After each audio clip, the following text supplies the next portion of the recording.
મિત્રો, દુનિયામાં ઘણા એવા જિયોગ્રાફિકલ લોકેશન છે જેમાં વિદ્યાર્થીઓને કન્ફ્યુઝન થતું હોય. તેમાંનું એક આપણા ભારતમાં છે. જેમ કે દિલ્હી અને ન્યૂ દિલ્હી વચ્ચે શું તફાવત, એનસીટી અને એનસીઆર વચ્ચે શું તફાવત, ચલો જોઈએ. સૌથી પહેલાં ન્યૂ દિલ્હી. ન્યૂ દિલ્હી એટલે આપણી રાજધાની છે. એ ન્યૂ દિલ્હી સાથે બાકીના 10 ડિસ્ટ્રિક્ટ એડ થાય છે, એટલે 11 જિલ્લાઓ સાથે એનસીટી બને છે. એનસીટી એટલે કે દિલ્હી. હવે એ દિલ્હી છે એ આખું આવ્યું 11 જિલ્લાવાળું. એની સાથે યુપીના 8 જિલ્લા, હરિયાણાના 14 જિલ્લા અને રાજસ્થાનના 2 જિલ્લા. આ આખો જે પ્રદેશ બને છે એને આપણે કહીએ છીએ નેશનલ કેપિટલ રિજિયન. આવી જ અવનવી માહિતી વેબ સંકુલના ફેકલ્ટીઓ એડવાન્સ લેવલે તમને સમજાવે છે.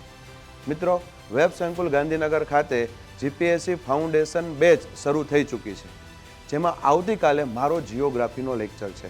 સમય છે સવારે 9 થી 12.